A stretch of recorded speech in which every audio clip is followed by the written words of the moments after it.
Hello,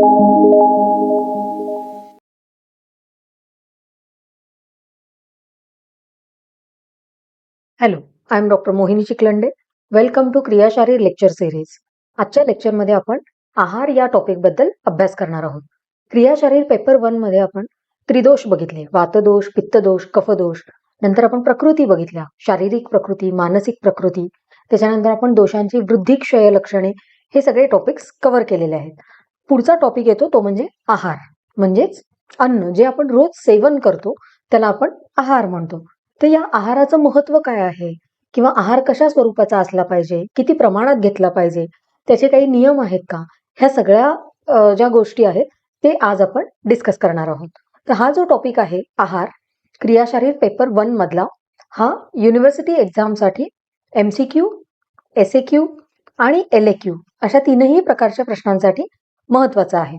topic लेंदी आहे पण तेवढाच इम्पॉर्टंट आहे. प्रॅक्टिकल पॉइंट ऑफ व्ह्यूने देखील इम्पॉर्टंट आहे. म्हणजे एक्झाम ओरिएंटेशन किंवा एक्झाम पॉइंट ऑफ व्ह्यूने तर इम्पॉर्टंट आहेच, पण पुढे जाऊन जेव्हा तुम्ही प्रॅक्टिस कराल त्यावेळी आहार हा टॉपिक जो आहे तो अतिशय महत्वाचा आहे. कारण जो तुमच्याकडे रुग्ण येणार आहे, पेशंट येणार आहे, त्याने कशा स्वरूपाचं आहाराचं सेवन केलेलं आहे, त्यामुळे त्याच्या शरीरामध्ये काय लक्षणं दिसत आहेत, या सगळ्याचा जर आपल्याला अंदाज घ्यायचा असेल तर आपल्याला आहार हा टॉपिक व्यवस्थित समजला गेला पाहिजे. त्यामुळे टॉपिक महत्वाचा आहे, सोपा आहे पण इंटरेस्टिंग देखील आहे.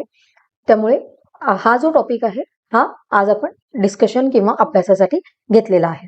आहार, व्याख्या काय सांगितलेली आहे आहाराची? आर्हीयते इति आहारः किंवा पोषणार्थम इति आहारः. नावातच आहे आरिहन करणं किंवा पोषण करणं, म्हणजे शरीराच्या पोषणासाठी जे काही घेतलं जाणारं द्रव्य आहे, म्हणजे कोणतीही अशी वस्तू ज्याच्याने शरीराचं पोषण होणार आहे, न्यूट्रिशन शरीराला मिळणार आहे, त्या फॅक्टरला किंवा त्या द्रव्याला आपण आहार असं म्हणणार आहोत.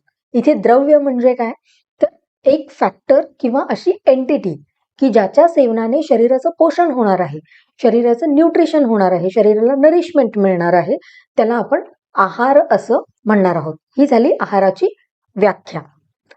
आहाराचे पर्याय काय आहेत, वेगवेगळे काही अर्थ दिलेले आहेत का, तर येस, भक्षण, कारण आपण ते सेवन करतो, भक्षण करतो, म्हणून आहाराला भक्षण असा पर्याय आहे. निगर, अशनम आणि अभ्यव आहार असे आहाराचे पर्याय सांगितलेले आहेत.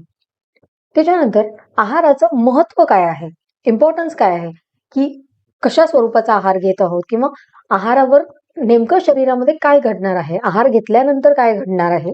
तर प्राणीनाम पुनर्मूलम आहारो बलवर्ण ओजसामच, म्हणजेच सर्व प्राण्यांना जे काही आहार आहे त्याची आवश्यकता आहे, म्हणजे काहीतरी फूड आयटम किंवा काहीतरी शरीराला पोषणासाठी लागणाऱ्या घटकाची आवश्यकता आहे. तर आहार हे सर्व प्राणी मात्रांच्या आयुष्याचं मूळ कारण सांगितलेलं आहे. म्हणजे बेसिक रूट जे आपण म्हणतो ते काय आहे, तर प्रत्येक सजीव जे काही प्राणी आहेत, प्राणी पक्षी, यांच्या लाईफसाठी, यांच्या जिवंत राहण्यासाठी आहार हा अत्यंत महत्वाचा फॅक्टर सांगितलेला आहे.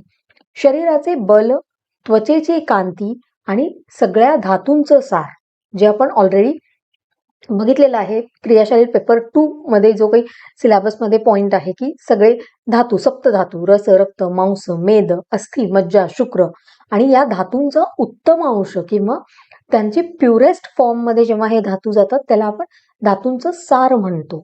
तर त्याच पद्धतीने हे जे काही धातूंचे सार आहेत, शरीराची स्ट्रेंथ जी आहे किंवा त्वचेची कांती, म्हणजे काही जणांना बघितलं की आपल्याला खूप फ्रेश वाटतं किंवा त्या व्यक्तीची त्वचा एकदम फ्रेश असते, टवटवीत असते, तर हे कशामुळे असते, तर त्या व्यक्तीने घेतलेल्या आहारामुळे. त्यामुळे इतकं महत्वाचं हे आहार सांगितलेलं आहे.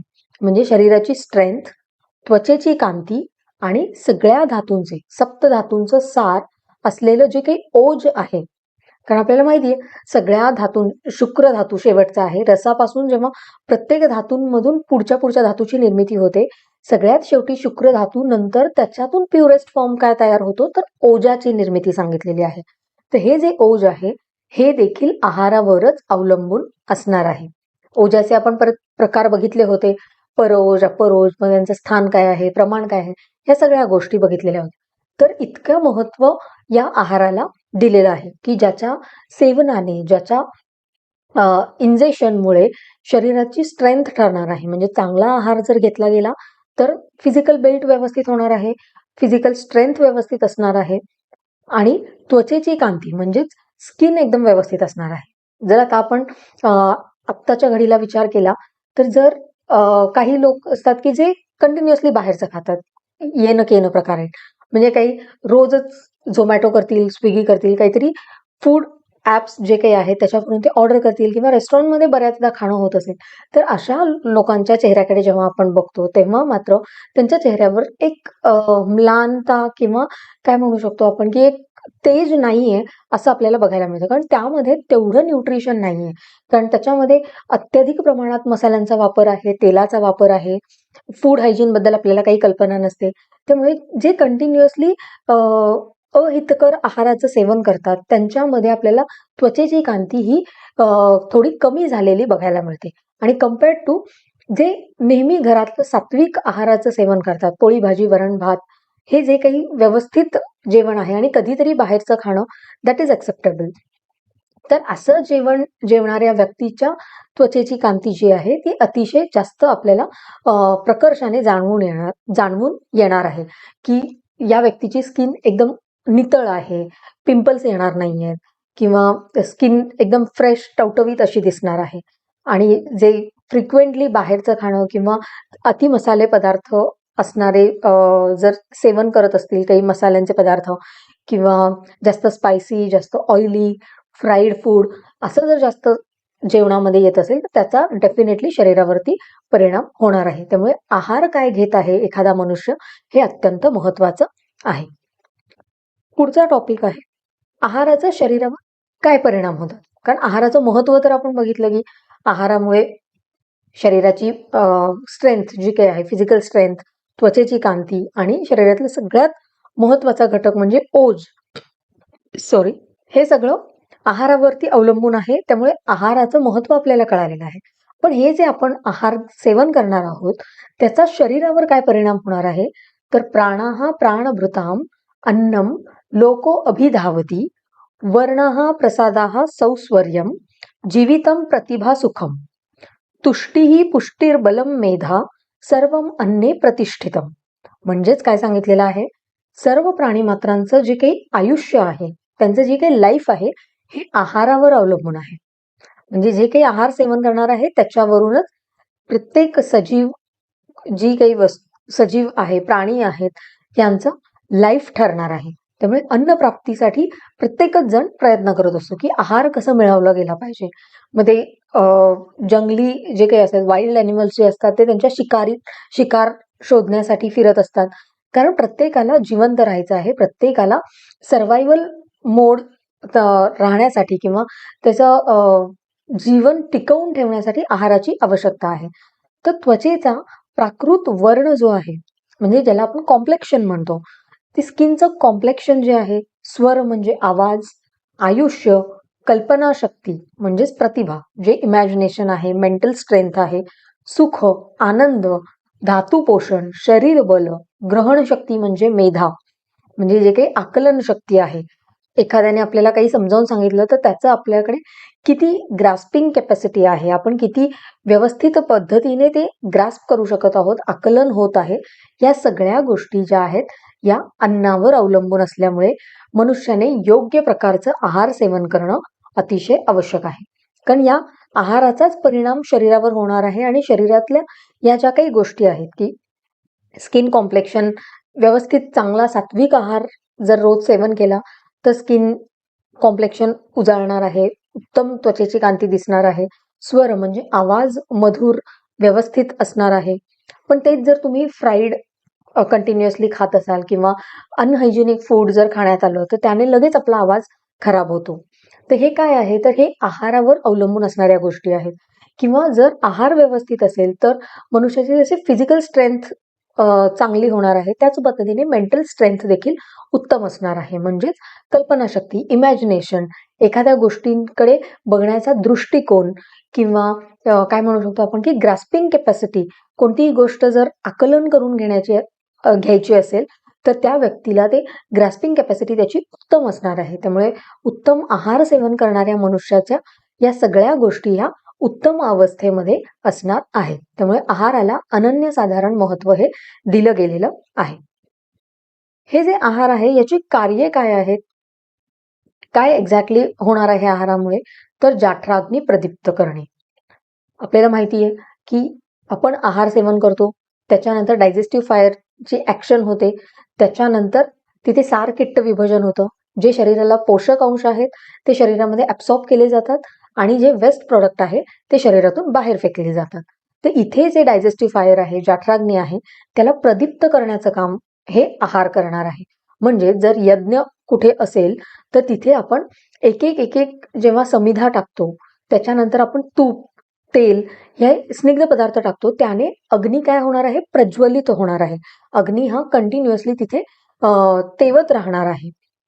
त्याच पद्धतीने शरीरातला जो काही अग्नी आहे, कारण आपल्याला माहिती आहे लोकपुरुष साम्य सिद्धांत, जे सृष्टीमध्ये आहे तेच शरीरामध्ये आहे. त्यामुळे जे बाहेर आपण अग्नी किंवा होम हवन याचं उदाहरण बघितलं, त्याच पद्धतीने शरीरामध्ये असणाऱ्या अग्नीला आपण जाठराग्नी म्हणतो, जो जठराच्या ठिकाणी, आमाशयाच्या ठिकाणी आहे, ग्रहणीच्या ठिकाणी आहे, जो घेतलेल्या आहाराचं पचन करतो. तर हा जो अग्नी आहे, ह्या अग्नीला जर योग्य वेळी योग्य प्रमाणामध्ये इंधन दिलं गेलं, इंधन म्हणजे काय, तर योग्य प्रमाणामध्ये मिळालेला आहार, तर त्याने काय होणार आहे, त्या जाठराग्नीचं म्हणजे तो जाठराग्नी प्रदीप्त होणार आहे, तो व्यवस्थित तेवत राहणार आहे आणि त्याच्या जे काही कार्य आहेत जाठराग्नीचे व्यवस्थित पचन करून देणे हे तिथे होणार आहे. त्यामुळे आहाराचं पहिलं कार्य आहे जाठराग्नी प्रदीप्त करणे, कारण योग्य प्रमाणात योग्य वेळी घेतलेल्या आहारामुळेच जाठराग्नी प्रदीप्त होणार आहे. जर तुम्ही अचानक खूप जास्त प्रमाणामध्ये आहार घेतला तर त्याने देखील अग्नी विकृत होणार आहे. अति कमी प्रमाणात आहार घेतला तरी अग्नी विकृत होणार आहे. जास्त द्रव पदार्थ जर आपण घेतले त्याने देखील अग्नी मंद होणार आहे. कारण ऑब्वियस आहे, जर एखाद्या ठिकाणी अग्नी आहे आणि त्याच्यावर जर खूप जास्त प्रमाणात आपण लाकडं टाकली तर अग्नी विझून जाणार आहे. अतिशय कमी टाकलं तरी देखील अग्नी विझून जाणार आहे. किंवा त्या अग्नीवर आपण जर डायरेक्ट पाणी ओतलं तर अग्नी विझून जाणार आहे. त्याच पद्धतीने शरीरामध्ये असणाऱ्या जाठराग्नीसाठी देखील योग्य प्रमाणामध्ये योग्य वेळेत घेतलेला आहार हा अतिशय महत्वाचा आहे. दुसरं कार्य काय सांगितलेलं आहे आहाराचं, धातू पोषण करणे. कारण आहाराचं कार्यच हे आहे की शरीर पोषणार्थ, म्हणजे शरीराच्या पोषणासाठी घेतला जाणारा हा आहार आहे. त्यामुळे ऑब्व्हियसली शरीरात जे काही फॅक्टर्स आहेत त्यांचं पोषण होणार आहे, धातूंचं पोषण होणार आहे. जे सप्तधातू आहेत, रस, रक्त, मांस, मेद, अस्थि, मज्जा, शुक्र, हे जे 7 धातू आहेत, या धातूंचं पोषण, त्यांचं व्यवस्थित त्यांना न्यूट्रिशन देण्याचं काम हे आहारामार्फत होणार आहे. शरीराचं बल जे आहे ते योग्य आहारावर अवलंबून आहे, म्हणजे फिजिकल स्ट्रेंथ. कारण व्यवस्थित आपण आहार घेतला तर त्याच्यातूनच मांस धातूची निर्मिती होणार आहे. मांस धातूच कशासाठी कारणीभूत आहे, तर शारीरिक स्ट्रेंथ, फिजिकल स्ट्रेंथसाठी कारणीभूत आहे. त्यामुळे जे काही आहार घेणार आहोत त्याच्यातूनच शारीरिक बल ज्याला आपण म्हणतो, फिजिकल स्ट्रेंथ ज्याला आपण म्हणतो, ह्या गोष्टी ठरणार आहेत. योग्य आहार घेतला तर शारीरिक बल हे उत्तम असणार आहे. योग्य आहारामुळे होणाऱ्या शरीर पोषणाचं प्रतिबिंब मनुष्याच्या त्वचेवर दिसतं. जे आपण मगाशी डिस्कस केलं की व्यवस्थित सात्विक भोजन जर आपण केलं तर त्याचा इम्पॅक्ट आपल्या स्किनवर होणार आहे. जर आपण मसालेदार पदार्थ वारंवार आपल्या खाण्यात आले तर ऑब्व्हियसली पिंपल्स होणार आहेत, रॅशेस येणार आहेत, चेहऱ्यावरती पुरळ येऊ शकणार आहेत. तर ह्या सगळ्या ज्या काही गोष्टी आहेत हे आहारावर अवलंबून आहे. म्हणजे योग्य आहार घेतला तर मनुष्याचा जे काही स्किन आहे, त्वचा आहे, ती देखील अतिशय उत्तम दिसणार आहे. त्वचा अतिशय स्निग्ध दिसणार आहे आणि त्वचेचा जो काही वर्ण आहे तो सतेज असणार आहे. सतेज म्हणजेच एक अट्रॅक्टिव्ह असं कॉम्प्लेक्शन त्या व्यक्तीचं तयार होणार आहे. योग्य आहारामुळे मनाच्या आरोग्याचे रक्षण होऊन बुद्धी, मेधा हे मानसिक भाव योग्य प्रकारे कार्य करतात. म्हणजे जसं फिजिकल स्ट्रेंथ आहारावर डिपेंड करतं, त्याच पद्धतीने मेंटल स्ट्रेंथ देखील आहारावरती डिपेंड करणार आहे. म्हणजे योग्य आहार जर आपण घेतलं तर त्यामधून मानसिक लेवलवरती ज्या काही मनाच्या लेवलवरचे जे काही गुण आहेत त्यांचं पोषण होणार आहे, सत्व रज तम. तर त्या गुणांचं व्यवस्थित पोषण झाल्यामुळे मेंटल स्ट्रेंथ देखील त्या व्यक्तीची उत्तम असणार आहे. आणि जर आपण तिथेच अति राजसिक पदार्थ, तामसिक तामसिक पदार्थ म्हणजे नेहमी शिळं खाण्यात येत असेल, तर त्यातून तमगुणाची वृद्धी होणार आहे. आणि तमगुण वाढला की आपोआप मानसिक लेवलवरचा तमगुण वाढला की निद्रा, आलस्य, गुरुता ह्या गोष्टी दिसणार आहेत. आणि जर अति मसालेदार पदार्थ वारंवार तळलेले किंवा काय म्हणू शकतो आपण की खूप जास्त नॉनव्हेज खाण्यामध्ये येत असेल, तर या सगळ्या गोष्टीमुळे रजगुणाची वृद्धी मनाच्या लेवलवरती होणार आहे. आणि तिथून चंचलता किंवा एक दांभिकत्व ज्याला आपण म्हणतो, एक काय म्हणू शकतो आपण की अहंकाराची भावना, ह्या सगळ्या गोष्टी रजगुणामुळे वाढणार आहेत. पण तिथेच जर आपण घरी बनवलेलं व्यवस्थित सात्विक भोजन रोज घेत असू, तर मनाच्या लेवलवरती सत्वगुणाची वृद्धी होणार आहे. आणि त्याच्यातून जे काही मानसिक लेवलवर आपल्याला गोष्टी बघायला मिळतात की शांत स्वभाव आहे, संयमी आहे, सुस्वभावी आहे, तर या सगळ्या गोष्टी सत्वगुणामुळे आपल्याला बघायला मिळतात. त्यामुळे जो काही आहार घेणार आहोत त्याचा शारीरिक आणि मानसिक लेवलवरती त्याचा इम्पॅक्ट हा असणार आहे. अशा प्रकारे शारीरिक आणि मानसिक स्वास्थ्यासाठी म्हणजे फिजिकल आणि मेंटल हेल्थ या दोनहीसाठी योग्य आहाराची आवश्यकता असते असं सांगितलेलं आहे. हे आहाराची कार्ये सांगितली गेली. आता हा जो आहार आपण बघत आहोत याचे काही भेद आहेत का, याचे काही टाइप्स आहेत का, तर येस. आहारत्वम आहारस्य एकविधम अर्थाभेदात स पुनर्द्वि योनी. म्हणजे सगळ्यात आधी योनी भेदाने जन्म काय आहे आहाराचा, म्हणजेच कुठून तयार होत आहे पर्टिक्युलर आहार, त्यावरून दोन प्रकार पडतात, स्थावर आणि जांगम. म्हणजेच वनस्पतीकडून आपल्याला मिळणारे पदार्थ त्याला आपण स्थावर द्रव्य म्हणणार आहोत किंवा स्थावर आहार म्हणणार आहोत. आणि प्राण्यांपासून मिळणाऱ्या आहाराला आपण जांगम द्रव्य म्हणणार आहोत. म्हणजे वनस्पतींकडून काय मिळेल आपल्याला, गहू, तांदूळ, ज्वारी, बाजरी ह्या ज्या काही गोष्टी आहेत ज्या वनस्पतींकडून मिळतात त्याला स्थावर म्हणायचे. आणि जांगम म्हणजे दूध असेल, त्या दुधापासून तयार होणारं तूप असेल किंवा मध असेल, ह्या ज्या गोष्टी आहेत या जांगम, कारण ते प्राण्यांपासून आपण मिळवतो. त्यामुळे स्थावर आणि जांगम अशा योनी भेदानुसार दोन आहाराचे भेद सांगितलेले आहेत. प्रभावानुसार दोन प्रकार सांगितलेले आहेत. म्हणजे घेतलेल्या आहाराचा प्रभाव काय होतो, त्याचा इम्पॅक्ट काय होतो शरीरावर, तर हितकर आहार आणि अहितकर आहार असे दोन प्रकार प्रभावानुसार सांगितलेले आहेत. नंतर उपयोग म्हणजे कशा पद्धतीने त्या आहाराचं सेवन केलं जातं त्यानुसार चार प्रकार सांगितलेले आहेत. पान, अशन, भक्ष आणि लेह्य. पान म्हणजे जे द्रव स्वरूपात असेल, अशन म्हणजे जे चावून खाण्याचे पदार्थ आहेत, भक्ष म्हणजे चावून आणि नंतर गिळून असे खाणारे पदार्थ आहेत, लेह्य म्हणजे चाटून खाणारे पदार्थ आहेत. तर ज्या पद्धतीने आपण ते एखाद्या आहाराचं सेवन करणार आहोत त्याच्यावर चार प्रकार सांगितलेले आहेत. पान, अशन, भक्ष आणि लेह्य. त्याच्यानंतर षडास्वादा हा रसभेदता म्हणजे जे षडरस सांगितलेले आहेत, मधुर, आम्ल, लवण, कटू, तिक्त, कषाय. तर हे जे 6 रस आहेत यांच्यानुसार 6 प्रकारचे आहार सांगितलेले आहेत. म्हणजे मधुर रसात्मक आहार, आम्ल रसात्मक आहार, त्या ज्या ज्या आहार द्रव्यांमध्ये त्या रसाचं अधिक्य आहे त्यानुसार या आहाराचे भेद 6 सांगितलेले आहेत. त्याच्यानंतर विंशती गुण, आपल्याला हे पण माहिती आहे विंशती गुण जे 20 गुण सांगितलेले आहेत त्याच्यानुसार आहार, म्हणजे कोणत्या आहारामध्ये गुरुगुण जास्त आहे तर तो गुरु आहार झाला, लघु आहार, शीत आहार, उष्ण आहार, अशा पद्धतीने 20 प्रकारचे आहार सांगितलेले आहेत.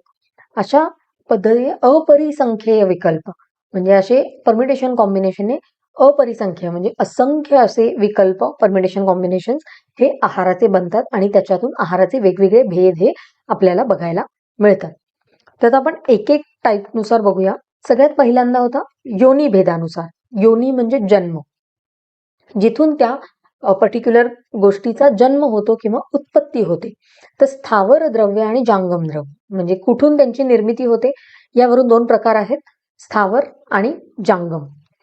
स्थावर मध्ये परत दोन सब टाइप्स सांगितलेले आहेत, वनस्पतीज आणि खनिज द्रव्ये.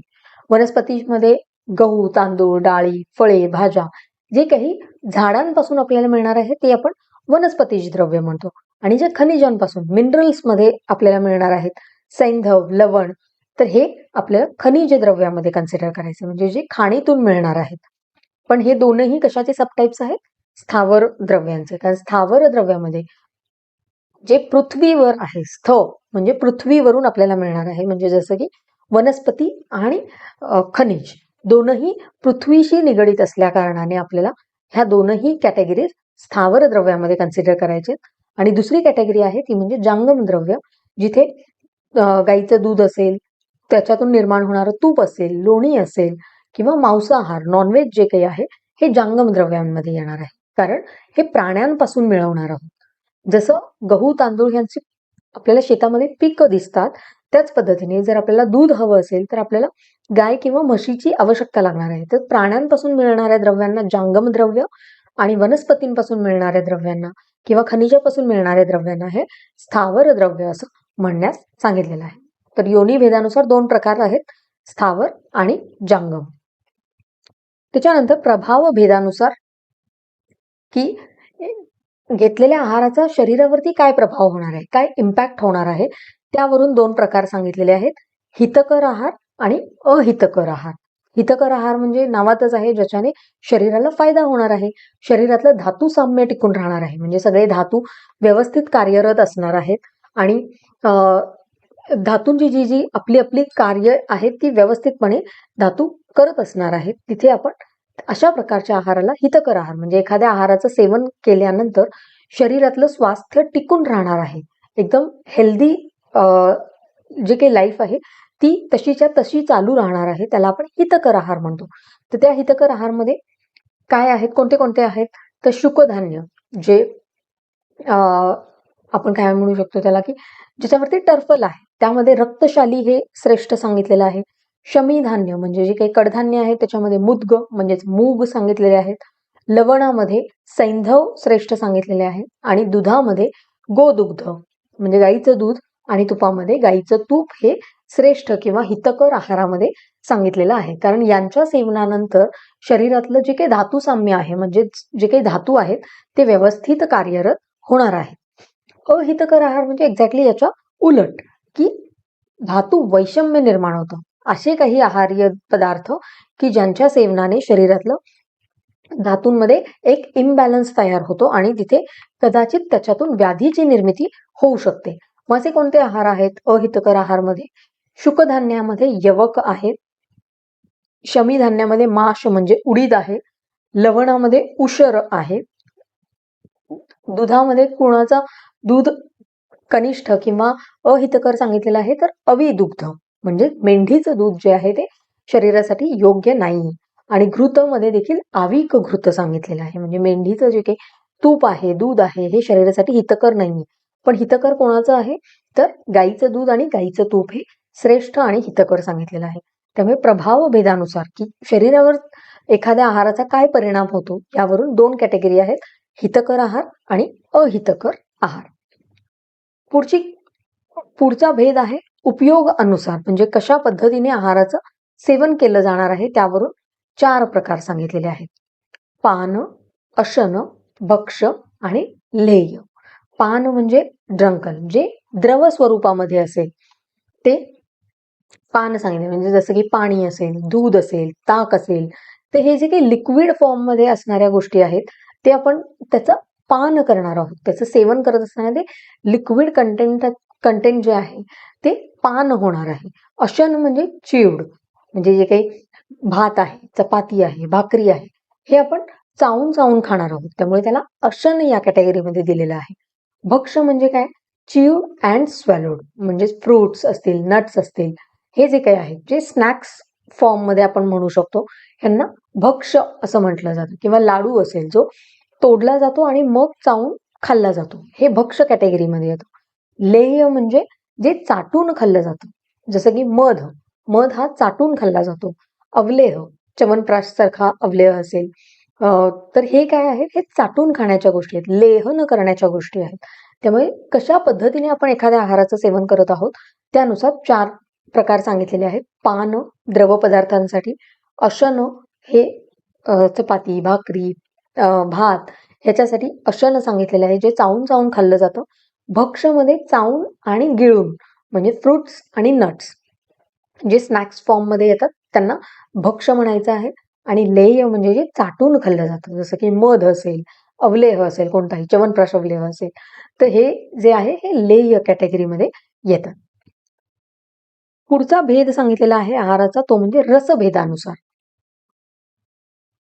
षड्रस आहेत आपल्याला माहिती आहे, रस स्थावत षट म्हणजे 6 प्रकारचे रस सांगितलेले आहेत. मधुर, आम्ल, लवण, कटू, तिक्त आणि कषाय. अशा पद्धतीने 6 रस सांगितलेले आहेत. तर 6 रसांचे 6 आहारभेद सांगितले, म्हणजे रसानुसार आहारभेद 6 आहेत. तर मधुर रसात्मक पहिला आहे मधुर रस. तर मधुर रसात्मक आहार्य द्रव्य कोणते? गहू, तांदूळ, दूध, तूप, द्राक्ष, आम्र म्हणजे आंबा, केळे, हे जे काही आहेत हे मधुर रसात्मक. इथे मधुर रस म्हणजे फक्त टेस्टला मधुर किंवा गोड असणं अपेक्षित आहे का? स्वीट टेस्ट एवढंच एक्सपेक्टेड आहे का? तर नाही. तर इथे मधुर रसामध्ये आपण कार्बोहायड्रेट्स देखील कन्सिडर करणार आहोत. तर गहू, तांदूळ हे जे काही पदार्थ आहेत हे मधुर रसात्मक द्रव्यांमध्ये कन्सिडर केले जातात. जे टेस्टला स्वीट असतील, ज्यांच्यामध्ये स्टार्चचं प्रमाण आहे किंवा कार्बोहायड्रेटचं प्रमाण आहे, हे सगळ्या गोष्टी या मधुर रसात्मक आहार्य द्रव्यामध्ये कन्सिडर केले जातात. या मधुर रसाचं शरीरावर काय परिणाम होणार आहे? तर मधुर रसामध्ये आपल्याला माहिती आहे पांचभौतिकत्व आपण जेव्हा बघितलं होतं, रस आणि पंचमहाभूत यांचा संबंध, तेव्हा मधुर रसामध्ये पृथ्वी आणि जलमहाभूताचं आधिक्य आहे. त्यामुळे मधुर रस हा काय करणार आहे? कफवृद्धी करून वात आणि पित्त दोषाचं शमन करणार आहे. का असं होणार आहे? तर इथे असणाऱ्या पृथ्वी आणि जलमहाभूत हे कुणाच्या संदर्भात किंवा कोणत्या दोषाशी निगडीत आहेत हे महाभूत? तर कफ दोषाशी संदर्भात आहेत. त्यामुळे कफ दोषाची वृद्धी होणार आहे. जर मधुर रसाचं सेवन केलं गेलं तर शरीरातला कफ दोष वाढणार आहे, वात आणि पित्त दोष हा कमी होणार आहे. मधुर रसाच्या सेवनाने शरीरामध्ये धातू वृद्धी होणार आहे आणि शरीराचं पोषण होणार आहे. म्हणजेच शरीरामधले जे काही सप्तधातू आहे ते व्यवस्थित कार्यरत असणार आहेत, त्यांची वृद्धी होणार आहे आणि शरीरातलं धातू साम्य हे व्यवस्थित टिकवून ठेवण्याचं काम मधुर रस करणार आहे. पंच ज्ञानेंद्रियांमध्ये एक प्रसन्नता, टवटवीतपणा मधुर रसामुळे निर्माण होतो. कारण आपल्याला माहिती आहे आपण बऱ्याचदा खूप थकलेलो असतो आणि त्याच्यानंतर जर आपल्याला पटकन काही गोड खायला मिळालं तर आपल्याला इन्स्टंट एनर्जी मिळते. तर हे काय आहे? तर जे काही ज्ञानेंद्रिये कंटिन्युअसली कार्यरत असतात त्यांच्यामध्ये त्या कार्यामुळे येणारा एक थकवा असतो आणि अशा वेळी त्यांच्यामध्ये एक दुर्बलता किंवा दौर्बल्य आलेलं असतं. तर ही दौर्बल्य किंवा हा विकनेस घालवण्यासाठी जेव्हा आपण मधुर रसाचं सेवन करतो, मग मधुर रस म्हणजे नॉट नेसेसरी की काहीतरी गोडच खाल्लं पाहिजे, पण जेव्हा आपण व्यवस्थित आहाराचं सेवन करतो तेव्हा आपल्याला लगेच इन्स्टंट एनर्जी मिळते. तर हे काय आहे? तर हे ज्ञानेंद्रियांमध्ये एक प्रसन्नता निर्माण करण्याचं मधुर रसाचं कार्य आहे. केसांचं पोषण उत्तम होतं मधुर रसामुळे, म्हणजे जे काही केस आहेत त्यांचं न्यूट्रिशन व्यवस्थित होतं आणि त्यामुळे खालित्य, पालित्य म्हणजेच केस पांढरे होणे किंवा गळणे ह्या ज्या समस्या आहेत ह्या कमी आपल्याला होताना बघायला मिळतात. हे झालं मधुर रसाबद्दल. पुढे आहे आम्लरस. आम्लरसामध्ये कोणते कोणते आहार्य द्रव्य येतील? तर निंबूक, आमलकी म्हणजे आवळा, कवठ, वृक्षाम्ल म्हणजे आमसूल, कैरी, चिंच, डाळिंब, चुका, अंबाडी, हे जे काही आपले रोजच्या भाज्या आहेत किंवा जे काही रोज आपण सेवन करत राहतो त्यांच्यामध्ये जे आम्लरसाचं आधिक्य असल्यामुळे ही आम्लरसाची आहार्य द्रव्य आपल्याला आहारामध्ये घेताना आपण घेत असतो. तर आम्लरसाचं शरीरावर काय परिणाम होणार आहे? अग्निदीपन करणं हे आम्लरसाचं काम सांगितलेलं आहे. म्हणजे जठराग्नी जो आहे त्याला प्रज्वलित करून ठेवणं, अन्न पचनासाठी मदत करण्याचं काम आम्लरसाचं आहे. जे सलायव्हरी सिक्रिशन्स आहेत, गॅस्ट्रिक ज्युसेस आहेत, यांचं सिक्रिशन्स व्यवस्थित वाढवणं आणि त्याच्यातून प्रॉपर डायजेशन पूर्ण करणं हे आम्लरसाचं काम सांगितलेलं आहे. आम्लरस हे हृदयासाठी हितकर सांगितलेलं आहे. म्हणजे हृदय आहे आम्लरस, म्हणजे कार्डियक कोणत्याही ऍक्टिव्हिटीसाठी आम्लरस हा अतिशय उपयोगी सांगितलेला आहे. कफदोष आणि पित्तदोषाची वृद्धी होणार आहे. आम्लरसामुळे शरीरातला कफ आणि पित्तदोष वाढणार आहे. रक्तधातूची वृद्धी होणार आहे आम्लरसामुळे. म्हणजे जर आम्लरस व्यवस्थित योग्य प्रमाणात सेवन केलं गेलं तर शरीरातला रक्तधातू देखील वाढणार आहे. वातानुलोमन म्हणजेच जे काही शरीरातले वात आहे त्याचं एक व्यवस्थित चॅनलाइज करण्याचं काम हे आम्लरसामुळे घडणार आहे. म्हणजेच काय, जे फ्लॅटस आहे किंवा अपान वायू आहे ते व्यवस्थित पणे शरीरातून बाहेर काढून टाकण्याचं काम हे आम्लरसामुळे होणार आहे. त्यामुळे आम्लरसात्मक आहार्य द्रव्ये जी काही आहेत, कैरी, चिंच, आमसूल किंवा आवळ्यासारखी जी काही आहार्य पदार्थ आहेत त्यांचं आपण व्यवस्थित योग्य प्रमाणामध्ये सेवन केलं गेलं तर आपल्याला शरीरावर त्याचे अतिशय चांगले परिणाम बघायला मिळतात. पुढचा रस आहे तो म्हणजे लवण रस. लवण रसाची आहार्य द्रव्ये कोणती आहेत, तर समुद्रातलं जे काही मीठ आहे, सैंधव आहे, ज्याच्यामध्ये लवण रस आहे. तर हे रोज आपण वापरण्यामध्ये आपले सैंधव असतं, मीठ आपण रोज वापरतो, पण यांचा शरीरावर काय परिणाम होणार आहे, तर अग्निदीपन होणार आहे. म्हणजे लवण रसामुळे जाठराग्नी जो आहे, डायजेस्टिव्ह फायर जे आहे ते अतिशय व्यवस्थित कार्यरत होणार आहे. अन्नाला रुची देण्याचं काम म्हणजे टेस्ट देण्याचं काम लवण रसामुळे प्राप्त होणार आहे. आपल्याला माहिती आहे, जर जेवणामध्ये मीठ कमी पडलं तर त्या जेवणाला एक काहीतरी टेस्ट मिसिंग आहे असं आपल्याला लक्षात येतं. किंवा जरी मीठ जास्त पडलं तरी देखील टेस्ट थोडीशी आपल्याला बिघडल्यासारखी वाटते. त्यामुळे योग्य प्रमाणात वापरलेला लवण रस हा अन्नाला रुची देतो, म्हणजेच अन्नाला टेस्ट देण्याचं काम हे लवण रसाचं सांगितलेलं आहे. पाचक स्त्रावांचं स्त्रवण म्हणजे जे काही गॅस्ट्रिक ज्युसेस आहेत, जे डायजेशनसाठी इम्पॉर्टंट आहेत, त्यांचं प्रॉपर सिक्रिशन लवण रसामुळे होणार आहे. लवण रसामुळे शरीरामध्ये पित्त आणि कफदोष यांची वृद्धी होणार आहे. वातदोषाचं शमन होणार आहे आणि अन्नपचन व्यवस्थित होण्यासाठी मदत होणार आहे. आपल्याला माहिती आहे की कोणत्या रसांनी कोणत्या दोषांचं वृद्धी होणार आहे आणि क्षय होणार आहे. ऑलरेडी आपण या गोष्टी डिस्कस केलेल्या आहेत. जेव्हा दोष वृद्धी क्षय बघत होतो त्यावेळी आपण या सगळ्या फॅक्टर्स बद्दल डिस्कशन केलेलं आहे की मधुर, आम्ल, लवण हे जे 3 रस आहेत हे वातदोष कमी करणारे आहेत आणि कटू, तिक्त, कषाय हे वातदोषाला वाढवणारे आहेत. त्याच पद्धतीने पित्तदोषासाठी मधुर, तिक्त, कषाय हे पित्तदोषाला कमी करणार आहेत आणि उरलेले 3 जे रस आहेत ते पित्तदोषाला वाढवणारे आहेत. त्यामुळे त्या रसानुसार शरीरामध्ये पर्टिक्युलर दोषांची वृद्धी किंवा क्षय हे होणार आहे. तर हे झालं लवण रसाबद्दल.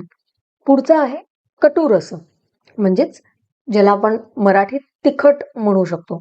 तर अशी कोणती आहार्य द्रव्ये आहेत, हिंग आहे, मिरे आहेत, शेवगा, आले, मिरची, लसूण ही ज्यांची टेस्ट तिखट आहे थोडीशी, तर हे कटू रसात्मक आहार्य द्रव्य आहेत आणि यांचं आपण नित्यनेमाने रोज सेवन करत असतो. तर यांचा शरीरावर काय परिणाम होतो, एकतर अग्निदीपन होऊन अन्नपचन व्यवस्थित होतं कटू रसामुळे. अन्न रसाच्या शोषणाला मदत करतो, म्हणजे जे काही डायजेशन नंतर ऍब्सॉर्प्शनची क्रिया होणार आहे त्यासाठी कटू रस महत्वाचा आहे. शरीरामध्ये कटू रसामुळे वातदोष आणि पित्तदोष शरीरातलं वाढणार आहे. कफदोषाचं मात्र शमन होणार आहे. मेद आणि शुक्र धातूचा क्षय होतो, म्हणजे जर अति प्रमाणात कटू रसाचं सेवन केलं गेलं, काही लोकांना सवय असते की खूप जास्त तिखट खाण्याची त्यांना आवड असते किंवा सवय असते, तर अशा लोकांमध्ये आपल्याला शुक्र धातूचा क्षय, मग त्यांना इनफर्टिलिटीचे प्रॉब्लेम्स आपल्याला बघायला मिळतात.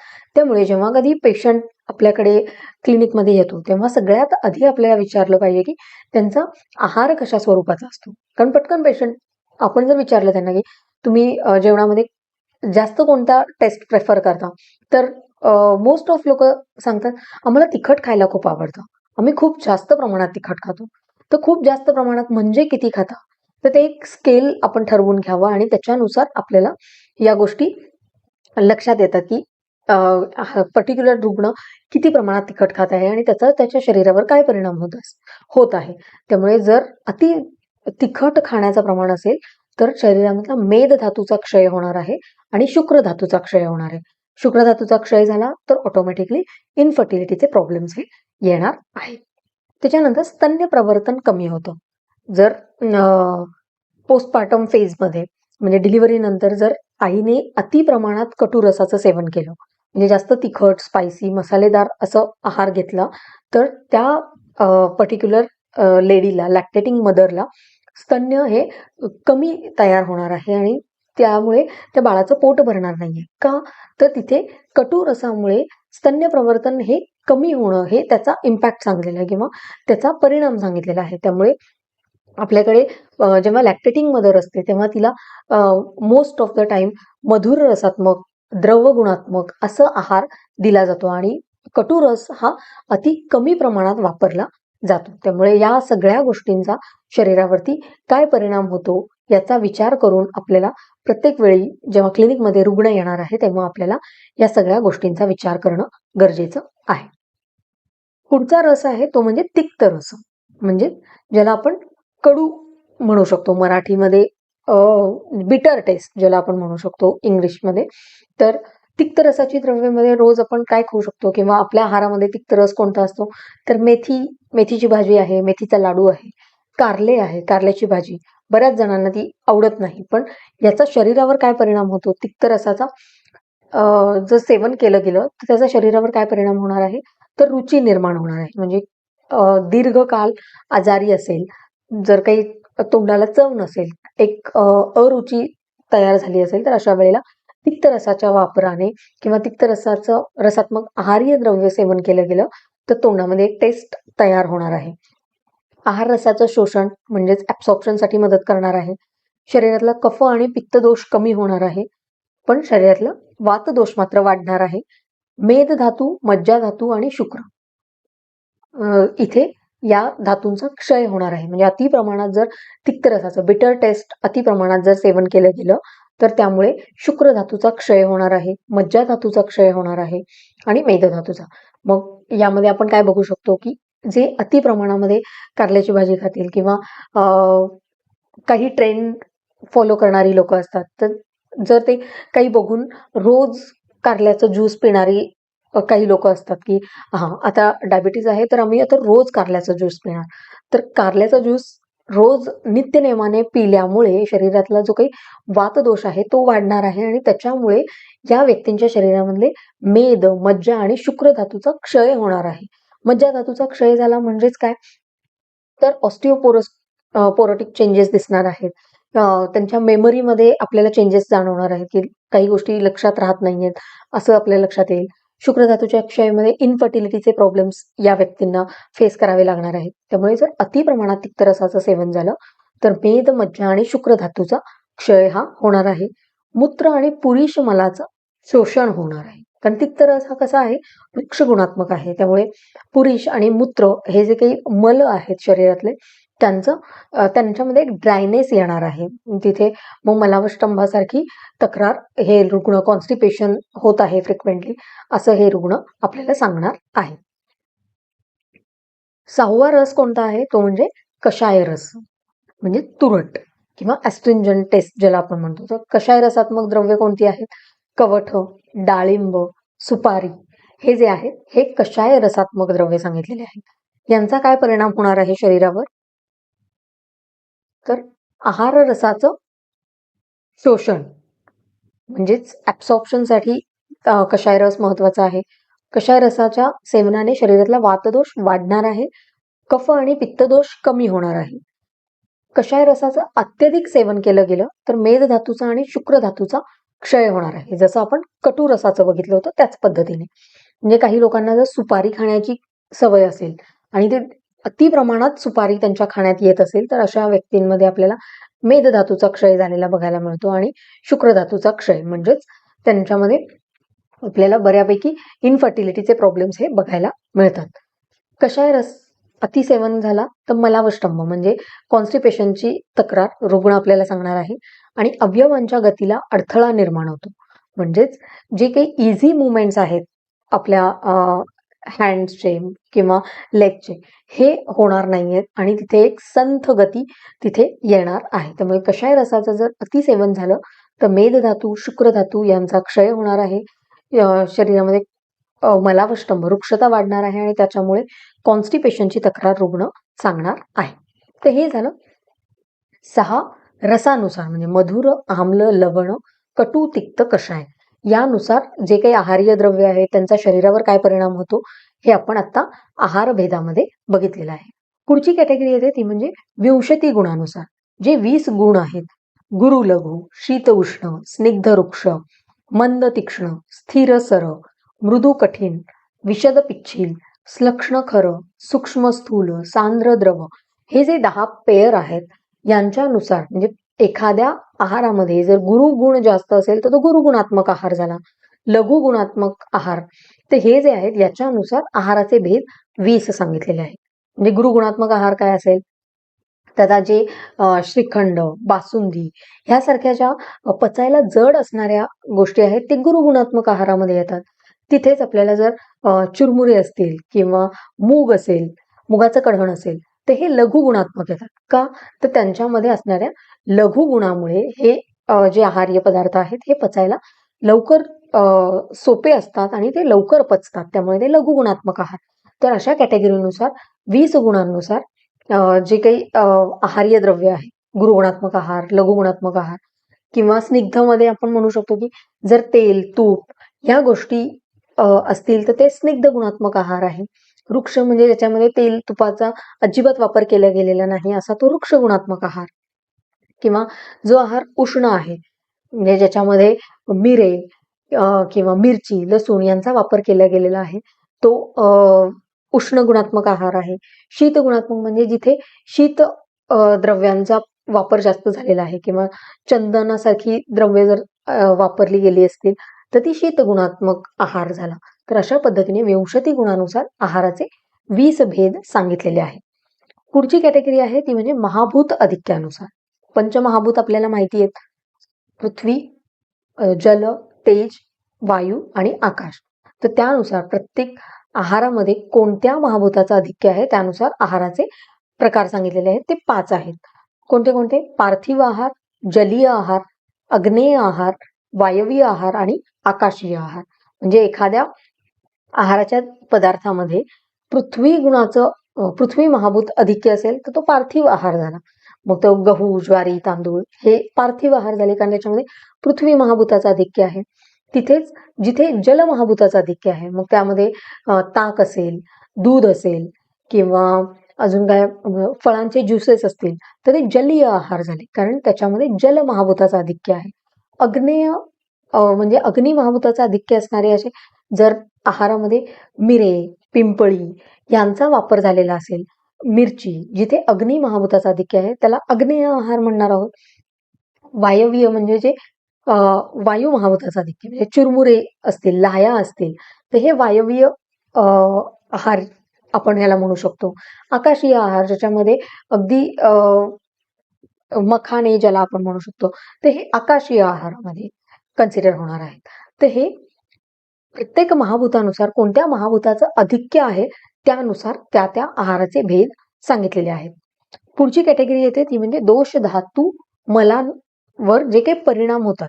म्हणजे एखादा आहार जर आपण घेतला तर त्याचा शरीरातल्या दोषावर काय परिणाम होणार आहे, धातूवर काय परिणाम होणार आहे, मलावर काय परिणाम होणार आहे, त्यानुसार 3 प्रकार सांगितलेले आहेत. दोष प्रशमन द्रव्य, धातू प्रदूषण द्रव्य आणि स्वस्थ वृत्तीकर द्रव्य.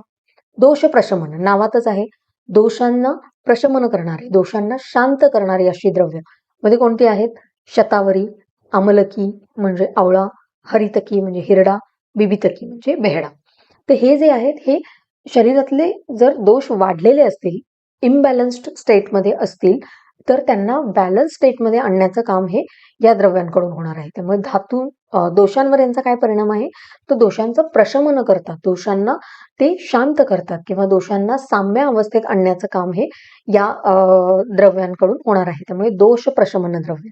दुसरं आहे ते म्हणजे धातू प्रदूषण द्रव्य, म्हणजे धातूंना दूषित करणारे, धातूंच्या ठिकाणी एक वैषम्य निर्माण करणारी, इम्बॅलन्स स्टेट निर्माण करणारी अशी द्रव्य आहेत जी गुंजा, धत्तूर हे जे काही विषाक्त द्रव्य सांगितलेली आहेत हे धातूंच्या ठिकाणी एक वैषम्य तयार करतात आणि त्याच्यातून पुढे शरीरावरती आपल्याला सिम्पटम्स दिसायला लागतात. तर ही दुसरी कॅटेगरी येते धातू प्रदूषण, धातूंना दूषित करणारी अशी द्रव्य. आणि तिसरी कॅटेगरी येते ती म्हणजे स्वस्थ वृत्तीकर, म्हणजे स्वास्थ्य टिकवून ठेवणारी अशी द्रव्य, जशी की गोधूम म्हणजेच गहू, मुदग म्हणजे मूग, मुगाची डाळ, गोदुग्ध म्हणजे गाईचं दूध, गोघृत म्हणजे गाईचं तूप. हे जे द्रव्य आहेत हे स्वास्थ्य टिकवून ठेवतात. शरीरातलं एक वेल मेंटेन जी काही स्टेट आहे, वेल बॅलन्स्ड जी काही स्टेट आहे ती मेंटेन करून ठेवण्याचं काम हे स्वस्थ वृत्तिकर द्रव्यांकडून होणार आहे. त्यामुळे दोष धातू मलांवर काय परिणाम होतो एखाद्या आहाराचा त्यावरून 3 टाइप्स सांगितलेले आहेत. दोष प्रशमन द्रव्य, धातू प्रदूषण द्रव्य आणि स्वस्थ वृत्तिकर द्रव्य. तर अशा पद्धतीने आहाराचे भेद सांगितलेले आहेत, जे आपण वेगवेगळे योनी भेदानुसार, प्रभाव भेदानुसार, रसभेदानुसार, उपयोग कशा प्रकारे उपयोग केला जातो त्यानुसार, विंशती गुणानुसार, महाभूत अधिक्यानुसार, तर हे असे आहाराचे असंख्य विकल्पानुसार भेद सांगितलेले आहेत. पुढचा टॉपिक आहे तो म्हणजे अष्ट आहार विधी विशेषायतन. नावातच आहे, अष्ट म्हणजे 8, काहीतरी रूल्स आहेत. आहार सेवन करण्याचे जे नियम आहेत, जे रूल्स आहेत, त्या 8 नियमांना अष्टौ आहार विधी विशेषायतन असं म्हटलं जातं. म्हणजेच काय, तर कोणताही आहार सेवन करत असताना आपल्याला काही नियम असतात, काही रूल्स असतात.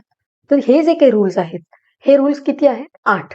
त्यामुळे त्यांना अष्टौ आहार विधी विशेषायतन असं सांगितलेलं आहे किंवा असं म्हटलेलं आहे. तर कोणते कोणते 8 आहेत? प्रकृती, करण, संयोग, राशी, देश, काल, उपयोग संस्था आणि उपयोक्ता इति अष्टमानी. म्हणजे आहार सेवन करण्यासाठी जे काही 8 नियम सांगितलेले आहेत त्यांना अष्टौ आहार विधी विशेषायतन असं म्हटलेलं आहे. पुढे आता हे जे 8 नियम आहेत यांचा आपण एक एक पॉइंट वाईज डिस्कशन करणार आहोत. प्रकृतीमध्ये काय सांगितलेलं आहे, तर आहार आणि औषधी जी काही द्रव्य आहेत त्यांचा मूळ स्वभाव जो आहे, त्यांचं बेसिक जे काही गुणधर्म आहेत त्याला आपण प्रकृती म्हणणार आहोत. म्हणजे जसं की मूग जे आहे ते लघु गुणाचे असल्याने ते पचायला हलके आहेत आणि तिथेच उडीद जे आहे, उडीदाची डाळ ही पचायला जड असल्या कारणाने ते गुरुगुणाचे आहे. म्हणजेच एखाद्या आहाराचा किंवा एखाद्या द्रव्याचा जो काही मूळ स्वभाव आहे त्याच्यामध्ये असणाऱ्या जे काही गुणांमुळे त्याचा स्वभाव तयार होणार आहे त्याला आपण प्रकृती म्हणणार आहोत. म्हणजे मूग जे आहेत ते बेसिकली लघुगुणाचे असल्यामुळे ते पचायला हलके आहेत, ते लवकर पचणार आहेत. आणि उडीद जे आहे, माश जे आहे ते गुरुगुणाचं असल्यामुळे पचायला त्यांना वेळ लागणार आहे. त्यामुळे हे जे काही आहे प्रकृती म्हणजे त्या आहारीय पदार्थांचा स्वभाव किंवा त्या आहारीय पदार्थांचा एक गुणधर्म की त्यांचा फिक्स असं काही एक त्यांची क्वालिटी आहे त्याला आपण प्रकृती असं म्हणणार आहोत. कारण आपल्याला माहिती आहे, आपण शारीरिक प्रकृती आणि मानसिक प्रकृती बघितल्या होत्या की पर्टिक्युलर दोषांची प्रकृती. वात प्रकृतीमध्ये काही स्पेसिफिक कॅरेक्टरिस्टिक्स आपल्याला बघायला मिळतात, पित्त प्रकृतीमध्ये काही स्पेसिफिक कॅरेक्टरिस्टिक्स बघायला मिळतात. त्याच पद्धतीने आहारामध्ये देखील त्या आहाराची प्रकृती असते, म्हणजे त्या आहाराची क्वालिटी असते, त्या आहाराचा स्वभाव असतो. जसं आता आपण बघितलं की मुगाचा विचार केला तर तो लघु गुणाचा असल्या कारणाने तो लवकरच पचणार आहे. मग तुम्ही मुगाचे काहीही कॉम्बिनेशन करा, मुगाचं कढण बनवा, मुगाचे पराठे बनवा, मुगाची भाजी बनवा, मुगाची उसळ बनवा, काहीही बनवलं तरी मूग हे पचायला हलके असल्या कारणाने मूग हे लघु असल्या कारणाने गुणधर्माने ते पचायला हलकेच असणार आहे. आणि उडीद जे आहे, माश जे आहे ते गुरुगुणात्मक असल्या कारणाने ते पचायला जडच असणार आहे. मग ते उडदाचे तुम्ही कितीही व्हरायटीने विकल्पाने काहीही पदार्थ बनवले तरी ते पचायला जडच होणार आहेत. त्यामुळे बेसिक जो स्वभाव आहे त्या आहाराचा त्याला आपण प्रकृती असं म्हणणार आहोत. हा झाला पहिला नियम. म्हणजे आहार सेवन करत असताना आपल्याला या गोष्टींचं गांभीर्य किंवा या गोष्टी लक्षात ठेवणं अत्यंत महत्वाचं आहे. आपल्याला जर माहिती असेल की उडीद हे पचायला जड आहेत तर आपण ते सेवन करत असताना त्यांचा उडीदाचे काहीही पदार्थ असतील तर आपण त्याचं प्रमाण कमी ठेवणार आहोत. आणि आपल्याला माहिती आहे की मूग हे पचायला हलके आहेत तर आपण एखादा मुगाचा डोसा एक्स्ट्रा खायला काही हरकत नाही. तर हे जे नियम आहेत हे कशासाठी आहेत, जर या नियमांचं आपल्याला व्यवस्थित आकलन झालेलं असेल, आपल्याला या गोष्टी माहिती असतील तर आपण त्या अनुषंगाने आपल्या आहाराचं प्रमाण ठरवणार आहोत. कारण प्रत्येक जण आपण वेइंग स्केल घेऊन बसू शकणार आहोत का, की आज एवढी कॅलरी खाणार आहे, आज तेवढी कॅलरी खाणार. हे पॉसिबल नाहीये. पण जर आपल्याला बेसिक त्या त्या आहाराचे गुणधर्म माहिती असतील तर आपण त्या अनुषंगाने आहाराची मात्राही ठरवणार आहोत. दुसरा नियम आहे तो म्हणजे करण. करण म्हणजे संस्कार, म्हणजे फूड प्रोसेसिंग. ज्या विविध प्रक्रियांमुळे अन्नाच्या गुणधर्मामध्ये बदल घडवून आणले जातात, म्हणजे वेगवेगळे काही त्याच्यावरती प्रोसेस केली जाते, संस्कार केले जातात आणि त्याच्यामुळे जे काही त्या अन्नामध्ये बदल घडतात त्याला आपण करण किंवा संस्कार असं म्हणणार आहोत. तर त्याचे कोणते कोणते संस्कार आहेत? तोय संस्कार, म्हणजे तोय म्हणजे पाणी, तर पाण्याने धुण्याचा संस्कार. आता जर आपल्याला भात करायचा असेल तर तांदूळ आपण धुतो, तांदूळ हे धुतले जातात, तर त्याच्यावरती काय होणार आहे? पाण्याचा संस्कार आहे. जे पाणी टाकून आपण तांदूळ स्वच्छ केले जातात, पाण्याने धुतले जातात, तो तोय संस्कार आहे. अग्नी संस्कार म्हणजे काय? धुतलेला तांदूळ हा आपण गॅसवरती शिजवायला ठेवतो, तर तिथे काय होणार आहे? अग्नी संस्कार, म्हणजे हीट तिथे दिली जाणार आहे आणि त्याच्यातून भात तयार होणार आहे, भात शिजला जाणार आहे. तर हा झाला अग्नी संस्कार. शौच संस्कार म्हणजे काय? स्वच्छ करणे. तर एखादा आपण आता गव्हाची पिशवी आणली बाजारातून, तर ती आपण निवडत असताना त्याच्यामध्ये काही खडे असतील, काही माती असेल, काही काड्या असतील, तर हे सगळं निवडण्याचं काम जे आहे हे शौच संस्कारामध्ये येतं, म्हणजेच स्वच्छ करणे. तर हे संस्कार काय आहेत? तर प्रोसेस आहे की त्याच्यामुळे त्या आहारावरती प्रोसेस केली जाणार आहे. मंथन संस्कार म्हणजे काय? घुसळण्याची क्रिया. जेव्हा ताक असणार आहे त्या ताकाला आपण जर मंथन केलं, घुसळलं, तर ते पचायला हलकं होणार आहे आणि त्याच्यातून पुढे लोणी जे आहे, नवनीत जे आहे त्याची निर्मिती होणार आहे. तर हा झाला मंथन संस्कार. काल संस्कार म्हणजे काय? तर कोणतंही धान्य जे आहे, गहू, ज्वारी, तांदूळ, तर हे 1 वर्ष जर जुनं असेल तर ते पचायला हलके असतात. त्यामुळे आधीच्या काळात आपल्याकडे स्टोरेज असायचं, म्हणजे तुम्ही पाहिलंय नाही पाहिलंय माहिती नाही, पण खेड्यांमध्ये वगैरे हे जे काही ग्रोसरी आहे किंवा हे जे काही धान्य आहे हे साठवण्यासाठी एक कंटेनर्स असायचे, त्याच्यामध्ये ते साठवलं जायचं आणि 1 वर्षानंतर त्यांचा उपयोग केला जायचा. तर का असं केलं जायचं? त्याच्यावर होणाऱ्या काल संस्कारामुळे, टाइम फॅक्टरमुळे ते जे आहार किंवा ते जे धान्य आहे ते पचायला हलकं होणार आहे. त्यामुळे त्याच्यावर होणाऱ्या 1 वर्षाचा जो काल संस्कार आहे तो करण या कॅटेगरी अंडर येतो. देश संस्कार म्हणजे त्या त्या रिजननुसार काही आहाराचे प्रेफरन्सेस असतात. जसे की कोकणामध्ये जर आपण गेलो तर तिथे खोबऱ्याचं प्रमाण जास्त आहे, नारळ जास्त प्रमाणात वापरलं जातं. कर्नाटकामध्ये जर आपण गेलो तर तिकडे चिंच जास्त प्रमाणात वापरली जाते. पंजाबमध्ये जर आपण बघितलं तर तिकडे टोमॅटोचं प्रमाण जास्त वापरलं जातं. तर अशा पद्धतीने त्या त्या रिजननुसार काही प्रेफरन्सेस दिलेले असतात किंवा त्या ट्रेडिशन्स तिथे तयार झालेले असतात. तर ते जे आहे ते देश संस्कार आहे. त्यामुळे कोणत्याही आहारावर किंवा आहारीय पदार्थावर जे काही फूड प्रोसेसिंग केली जाते किंवा जे काही संस्कार केले जातात त्याला आपण करण असं म्हणणार आहोत. तिसरा नियम आहे तो म्हणजे संयोग. नावातच आहे संयोग म्हणजे काहीतरी मिक्स करणं.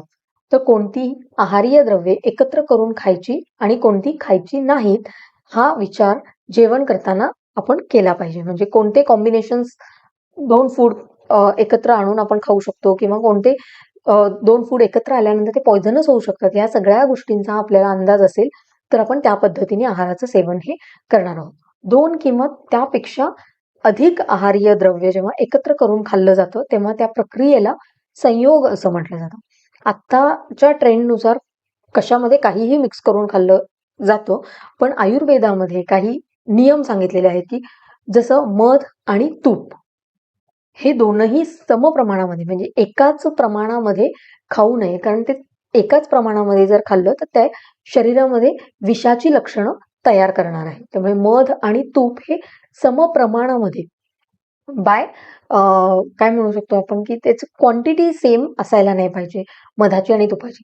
तर आपल्याला माहिती आहे की जे आपण सुवर्णप्राशन देतो तर त्याच्यामध्ये देखील आपल्याला मध आणि तुपाचं प्रमाण हे व्यवस्थित मेजर्ड असतं किंवा एक स्टँडर्ड प्रमाण दिलेलं आहे. त्यानुसारच ते सुवर्णप्राशन जर बनवलं गेलं असेल तर त्याचा आपल्याला रिझल्ट व्यवस्थित बघायला मिळतो. त्यामुळे आयुर्वेदामध्ये काही असे नियम सांगितलेले आहेत की या 2 गोष्टी जर एकत्र खाल्ल्या गेल्या तर त्यांचा शरीरावर विषासारखा परिणाम होणार आहे. जसं की शीतवीर्यात्मक दूध आणि उष्णवीर्यात्मक मासे, हे 2 गोष्टी विरुद्ध आहेत, शीत आणि उष्ण. त्यामुळे ह्या दोन गोष्टी एकत्र खाऊ नयेत असं आयुर्वेदामध्ये सांगितलेलं आहे.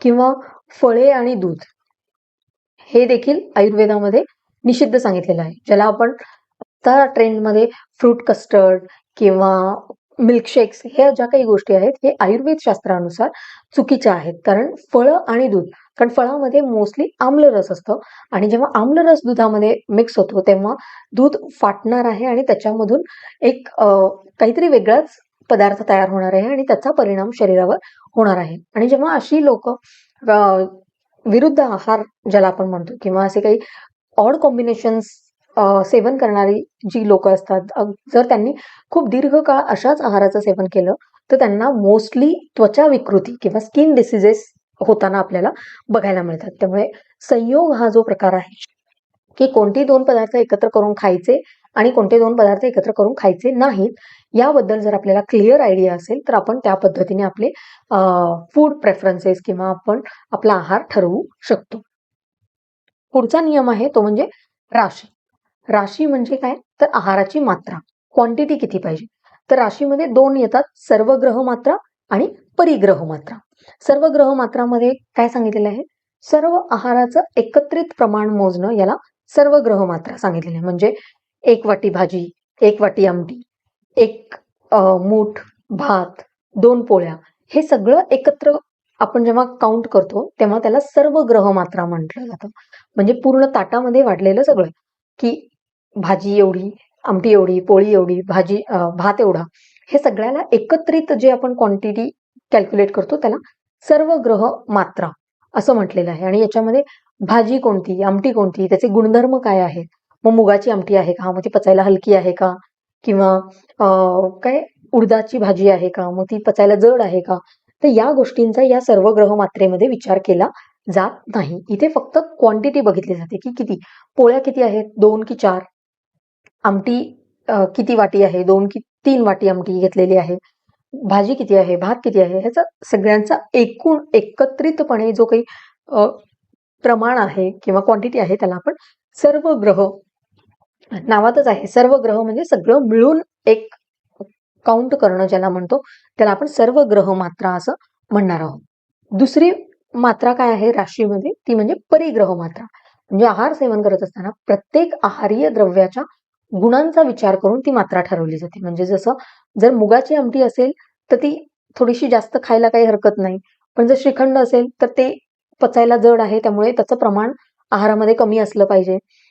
हे जे काही गोष्टी आहेत म्हणजे त्या त्या आहाराच्या गुणधर्मानुसार ते प्रमाण जे काही बदलण्याचं स्किल आहे किंवा ते बदलू शकतो, ही जी काही मुभा आहे त्याला आपण परिग्रह मात्रा असं म्हणणार आहोत. त्यामुळे प्रत्येक आहारीय द्रव्याच्या गुणाचा विचार करून, म्हणजे त्याच्यामध्ये काय क्वालिटी आहेत, गुरुगुणात्मक काय आहे, लघुगुणात्मक काय आहे, शीत काय आहे, उष्ण काय आहे, या सगळ्या गुणांचा विचार करून जेव्हा आहाराची मात्रा ठरवली जाते तेव्हा त्याला परिग्रह मात्रा असं म्हटलं जातं. आणि या गुणधर्मांचा विचार न करता एकत्रित जे काही क्वांटिटी ठरवली जाते त्याला आपण सर्वग्रह मात्रा असं म्हणणार आहोत. त्यामुळे राशी या आहार विधी विशेषायतनामध्ये 2 प्रकारच्या राशी आहेत, प्रमाण 2 प्रकारचे आहेत, सर्वग्रह मात्रा आणि परिग्रह मात्रा. पुढचा नियम आहे तो म्हणजे देश. विकृती झालं, करण झालं, संयोग झालं, राशी झालं. आता 5वा नियम आहे तो म्हणजे देश. देश म्हणजे रिजन. आहारीय द्रव्य ज्या देशामध्ये उत्पन्न होणार आहे त्या त्या देशाच्या क्लायमेटचा त्या आहारीय द्रव्यांवरती परिणाम होणार आहे. जसं की जर थंड प्रदेशामध्ये निर्माण झालेले पदार्थ असतील तर ते ऑटोमॅटिकली सौम्य असणार आहेत, कारण त्या आहारीय पदार्थांवर तिथल्या क्लायमॅटिक चेंजेस किंवा तिथल्या वातावरणाचा परिणाम हा होणार आहे. म्हणजे जर थंड प्रदेशातली मिरची आपण बघितली तर ती कंपॅरेटिव्हली उष्ण प्रदेशापेक्षा कमी तिखट असणार आहे बाय डिफॉल्ट. का, तर तिथल्या वातावरणाचा परिणाम त्या पदार्थांवरती होणार आहे आणि त्यामुळे जरी मिरचीचा गुणधर्म उष्ण असेल तरी हवामान किंवा तिथल्या वातावरणाच्या परिणामामुळे ती मिरची इतर उष्ण प्रदेशातल्या मिरचीपेक्षा कमी तिखट अशी असणार आहे. पंजाबमध्ये पिकणारा जो काही गहू आहे तो उत्कृष्ट दर्जाचा सांगितलेला आहे. त्यामुळे त्या त्या देशामध्ये जे काही पिकतं त्यानुसार त्या त्या पदार्थांची गुणधर्म किंवा त्या त्या पदार्थांची क्वालिटी ही ठरत असते. त्यामुळे मध्य प्रदेशामध्ये जर कोणी गव्हाचा फुलका खात असेल, पंजाबमध्ये गव्हाचा पराठा खाल्ला जातो, केरळमध्ये फक्त भात खाल्ला जातो. तर तिथल्या तिथल्या रिजननुसार त्या त्या व्यक्तींची डायजेस्टिव्ह कॅपॅसिटी देखील ठरलेली असते. आता पंजाबमध्ये जर आपण बघितलं तर तिथले व्यक्तींची जी काही फिजिकल बिल्ट आहे ती उत्तम आहे. त्यामुळे ते लोक पराठा जो जाड असतो तो पचवू शकतात. त्यांची जाठराग्नी त्यांचा उत्तम असतो, त्यामुळे त्यांना तो पराठा पचतो. पण तोच पराठा जर आपण केरळच्या लोकांना खायला दिला तर त्यांना तो पचणार आहे का? नाही. कारण त्यांच्याकडे डिफॉल्ट सिस्टममध्ये जे काही आहे त्यांची डायजेस्टिव्ह कॅपॅसिटी ही भात पचवण्याची आहे. कारण त्यांच्या रिजनमध्ये, त्यांच्या देशामध्ये भात हा जास्त पिकणार आहे. त्यामुळे त्यांना बाय डिफॉल्ट भात पचवण्याची मेकॅनिझम किंवा भात पचवण्याची शक्ती त्यांच्या जठराग्नीमध्ये व्यवस्थित असणार आहे कम्पेअर्ड टू पंजाबच्या लोकांपेक्षा. त्यामुळे त्या त्या देशामध्ये जे पिकतं त्याचा परिणाम त्या व्यक्तींच्या डायजेस्टिव्ह कॅपॅसिटीवर, तिथल्या आहार्य पदार्थांवरती होत असतो. त्यामुळे ज्या रिजनमध्ये आपण आहोत त्या रिजनचा पदार्थ आपण खाल्ले पाहिजेत. पुढचा फॅक्टर आहे काल, म्हणजे टाइम फॅक्टर. कालाचा विचार जेवण करत असताना करणं खूप इम्पॉर्टंट आहे. तर जसं आपण राशी म्हणजे प्रमाण महत्वाचं आहे, त्याच पद्धतीने काळ महत्वाचा आहे. कालमध्ये 2 प्रकारचे काल येतात, नित्यग काल आणि अवस्थिक काल. नित्यग काल म्हणजे जे रेग्युलर आपले महिने, वर्ष हे जे काही आहे, म्हणजे 1 वर्ष धान्य साठवून ठेवायचं आणि एका वर्षांनी ते जुनं झाल्यानंतर ते धान्य वापरायचं, कारण त्याच्यावर होणारा कालसंस्कार. किंवा फॉर एक्झाम्पल आता जर शरद ऋतू सुरू असेल तर ऋतू ज्या काही गोष्टी आहेत, शरद ऋतू असेल तर त्यावेळी आपण उष्ण मसालेदार पदार्थ खाणार आहोत का? नाही. कारण शरद ऋतूमध्ये ऑलरेडी पित्त दोष हे वाढलेलं असणार आहे. आणि जर अशा वेळी आपण जास्त प्रमाणात मसाल्यांचे पदार्थ खाण्यात आले, जास्त उष्ण पदार्थ खाण्यात आले तर शरीरातलं पित्त अजून वाढणार आहे आणि त्याचा विपरीत परिणाम शरीरावर होणार आहे. त्यामुळे ज्या ऋतू आहेत, महिने, म्हणजे जे काही बायोलॉजिकल क्लॉक आहे किंवा नेचर सोबत जे काही सुरू आहे त्यानुसार आपण आहार्य प्रेफरन्सेस ठरवणं म्हणजे नित्यग काल. आणि अवस्थिक काल म्हणजे व्याधीशी संदर्भात आपण एखादी गोष्ट ठरवणं. म्हणजे जर आता ज्वर असेल किंवा एखादी व्यक्ती आजारी असेल तर त्या आजारी व्यक्तीने तिथे श्रीखंड आणि बासुंदी खाणं एक्सपेक्टेड आहे का? तर नाही. का? तर आजारी व्यक्तींमध्ये डायजेस्टिव्ह फायर जे आहे ते अतिशय मंद झालेलं असणार आहे, जठराग्नी अतिशय मंद झालेला असणार आहे, त्याची कॅपॅसिटी कमी झालेली असणार आहे. त्यामुळे आजारी व्यक्तीने कंपल्सरी लघु गुणाचेच आहार्य द्रव्य घेणं, मुगाचं कढण असेल किंवा मुगाची भाजी आणि भाकरी असेल, असं साधा सोपा आहार घेणं जास्त प्रेफरेबल असणार आहे. त्यामुळे व्याधीनुसार जर आपल्याला काही ठरवायचं असेल तर ते अवस्थिक काल म्हणजे अवस्थेनुसार. व्याधी ही अवस्था आहे, एक फेज आहे, ती कंटिन्यू असणार आहे का? तर नाही. त्यामुळे अवस्थिक काल म्हणजे व्याधीच्या अकॉर्डिंग आपण जे काही आहार ठरवणार आहोत त्याला अवस्थिक काल असं म्हणणार आहोत. आणि नित्यग काल म्हणजे जे रुटीनमध्ये आहे, की वर्षा ऋतूमध्ये वातदोषाचा प्रकोप झालेला असतो, त्यामुळे वातकर पदार्थ किंवा वाटाणा, पावट्यासारखे पदार्थ वर्षा ऋतूमध्ये खाणं आपण टाळलं पाहिजे. शरद ऋतूमध्ये पित्तदोषाचा प्रकोप आहे, त्यामुळे तिथे मसालेदार पदार्थ खाणं आपण टाळलं पाहिजे.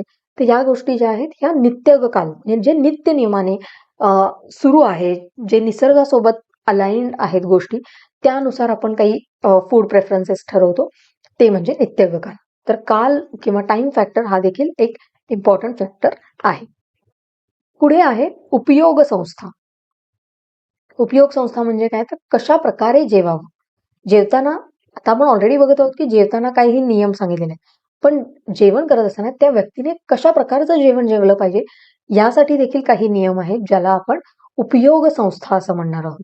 आणि उपयोग संस्थेमध्ये जे काही नियम सांगितलेले आहेत त्या नियमांनाच आहार विधी विधान असं म्हटलेलं आहे. म्हणजे आहार कसा असावा हे तर आपण बघत आहोत की रिजननुसार किंवा पर्टिक्युलर आहार्य द्रव्यांच्या गुणधर्मानुसार कशा प्रकारचा आहार निवडला पाहिजे हे नियम आपण अष्टो आहार विधी विशेषायतनामध्ये बघतच आहोत.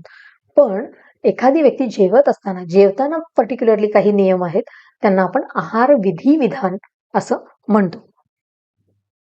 तर त्यामध्ये त्या आहार विधी विधानलाच उपयोग संस्था असं म्हटलेलं आहे. तर कसा आहार असला पाहिजे? इथे सांगितलं उष्ण म्हणजे जेवण हे ताजं आणि गरम असलं पाहिजे. स्निग्ध म्हणजे त्याच्यामध्ये तेल तुपाचा योग्य प्रमाणात वापर झाला पाहिजे. मात्रावत म्हणजे योग्य प्रमाणामध्ये आहाराचं सेवन केलं गेलं पाहिजे. जीर्णे म्हणजे आधीचा आहार पचला असेल, व्यवस्थित त्याचं डायजेशन झालेलं असेल, तेव्हाच आपण पुढचा आहार घेतला पाहिजे. वीर्य अविरुद्ध, जे आपण मगाशी बघितलं की उष्णवीर्यात्मक मासे आणि शीतवीर्यात्मक दूध हे एकत्र आपण कधीही खायला नाही पाहिजे. तर हे जे काही आहे तर हे वीर्य विरुद्ध आहार कधीही घेतला गेला नाही पाहिजे. त्यामुळे कॉम्बिनेशन करत असताना आपल्याला लक्ष द्यायचे. इष्ट देशे म्हणजे योग्य स्वच्छ ठिकाणी बसून जेवण केलं पाहिजे. इष्ट सर्वोपकरणम म्हणजे जेवण करत असताना जे काही उपकरणं लागतात, म्हणजे जसं की ताट, वाटी, चमचा, ह्या सगळ्या गोष्टी स्वच्छ असल्या पाहिजेत. स्वच्छ जागी व्यवस्थित मन प्रसन्न असेल अशा ठिकाणी बसून जेवण केलं पाहिजे. न अति द्रुतम म्हणजे खूप घाईघाईने भरभर जेवायला नाही पाहिजे. न अति विलंबित किंवा अतिशय स्लो, एकदम निवांत खूप 1.5 तास 2 तास जेवण करत बसलेलो आहोत असंही व्हायला नाही पाहिजे. किंवा अगदी 5 मिनिटात जेवण झालंय असंही असायला नाही पाहिजे. अजल्पन म्हणजे जेवण करत असताना बडबड करू नये. अहसन जेवण करत असताना हसू नये खूप मोठ्या मोठ्याने, कारण ह्याने ठसका लागण्याची शक्यता असते. तन्मना भुंजित म्हणजे प्रॉपर कॉन्सन्ट्रेट करून, लक्ष केंद्रित करून जे काही आपल्या पानामध्ये वाढलेलं आहे त्याच्यावर आपलं व्यवस्थित लक्ष देऊन शुद्ध मनाने किंवा प्रसन्न मनाने असं जेवण केलं गेलं पाहिजे. तर हे जे काही आहे हे उपयोग संस्था आहे. म्हणजेच जेवण करत असताना जे काही नियम सांगितलेले आहेत किंवा कशा प्रकारचं जेवण केलं गेलं पाहिजे ह्याचे काही नियम आहेत, त्याला उपयोग संस्था म्हटलं जातं आणि त्यांनाच आहार विधी विधान असं देखील म्हटलेलं आहे. पुढचा आणि शेवटचा नियम आहे आहार विधी विशेषायतनामध्ये उपयोक्ता म्हणजे जो आहार सेवन करतो, जी व्यक्ती आहार घेत आहे त्या मनुष्याला उपयोक्ता म्हटलेलं आहे. जो आहार सेवन करतो त्याने आपल्याला काय पचतं, काय पचत नाही, आपला अग्नी कसा आहे, खरंच भूक लागलेली आहे का, ह्या सगळ्या गोष्टींचा विचार करूनच आहाराचं सेवन करावं. म्हणजे एवढे नियम दिलेले आहेत. प्रकृती, गुण, करण, संयोग ह्या सगळ्या गोष्टी आहेत. पण तरी देखील प्रत्येक मनुष्याची डायजेस्टिव्ह कॅपॅसिटी वेगळी आहे. कोणाला काय पचेल, काय पचणार नाही हे व्यक्तिपरत्वे बदलणार आहे. प्रत्येकाचा अग्नी वेगळा आहे. त्यामुळे त्या व्यक्तीने आपल्या डायजेस्टिव्ह कॅपॅसिटीचा विचार करून आपल्याला काय पचतंय, काय पचत नाही, मागे एखादा पदार्थ खाल्ल्यानंतर आपल्याला त्रास झाला असेल तर तो पदार्थ पुढच्या वेळी आपण खाताना काळजीपूर्वक खावं. तर ह्या ज्या काही गोष्टी आहेत हे त्या व्यक्तिपरत्वे किंवा व्यक्तिसापेक्ष ज्या सांगितलेल्या आहेत त्याला आपण उपयोक्ता म्हणणार आहोत. म्हणजे जो आहार सेवन करणारी व्यक्ती आहे त्याला उपयोक्ता असं सांगितलेलं आहे.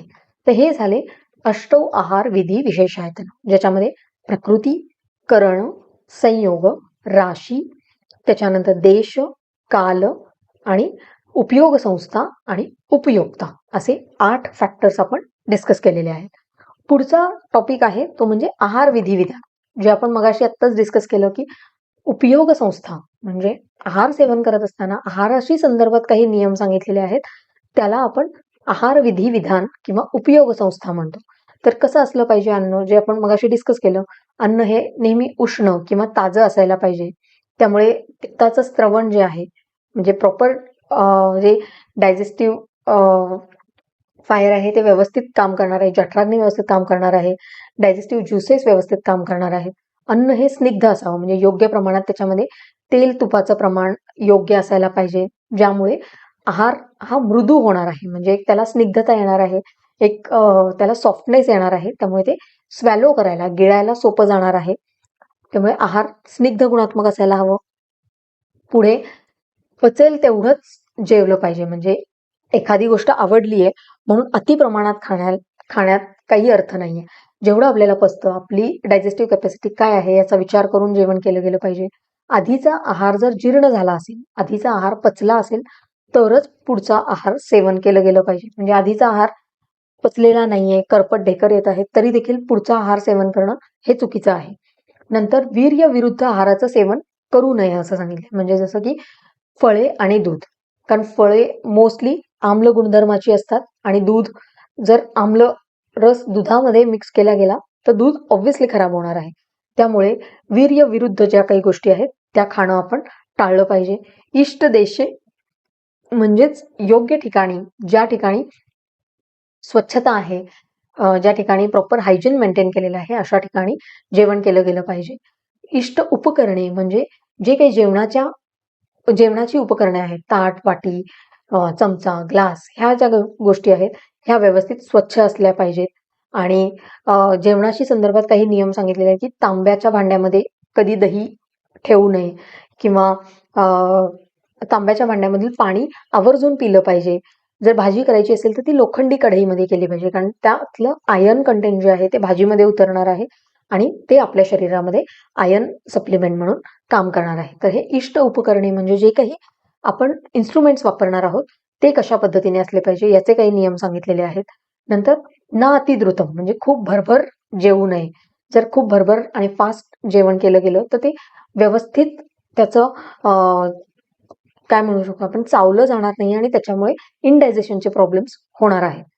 आणि खूप न अति विलंबितम म्हणजे खूप सावकाश देखील जेवू नये, अन्यथा ते जेवण गार होईल आणि जे काही गॅस्ट्रिक ज्युसेस आहेत त्यांचे सिक्रेशन होऊन बराच काळ झाल्यामुळे ते जे काही सिक्रेशन्स आहेत ते ऍक्टिव्ह राहणार नाहीयेत आणि त्यामुळे डायजेशनला प्रॉब्लेम होणार आहे. त्यामुळे अतिशय घाईने जेवू नये आणि अतिशय स्लो देखील जेवू नये. जेवताना बडबड करू नये, जेणेकरून जर बडबड करत असेल तर आपल्या ते ट्रकियामधून इसोफेगसमधून ट्रकियामध्ये आहार्य पदार्थ किंवा ते अन्नाचे कण जाऊ शकतात आणि त्याच्याने ठसका लागू शकतो. त्यामुळे जेवताना बडबड करू नये असं सांगितलेलं आहे. जेवताना हसू नये, अहसनम, ज्यामुळे ठसका लागण्याची शक्यता आहे. आणि तन्मना भुंजितम म्हणजे जेवण करत असताना आपलं पूर्ण कॉन्सन्ट्रेशन हे जेवणावर असलं पाहिजे. जे काही आपल्या ताटात वाढलेलं आहे ते प्रसन्न चित्ताने जर आपण जेवण केलं, त्याचं सेवन केलं तर तो जो आहार आहे तो शरीरासाठी हितकर असणार आहे, पोषक असा असणार आहे. तर हे जे काही आहाराशी संदर्भात नियम आहेत त्यांना आपण आहारविधी विधान असं म्हणणार आहोत. पुढचा फॅक्टर आहे तो म्हणजे आहार परिणामकर भाव. म्हणजे अन्नपचन, आता आहार तर सेवन केला पण त्याचं पुढे डायजेशन होणार आहे. तर जेव्हा डायजेशन होणार आहे, अन्नपचन होणार आहे, तेव्हा या पचनासाठी मदत करणारे जे काही घटक आहेत त्यांना आहार परिणामकर भाव असं म्हणतात.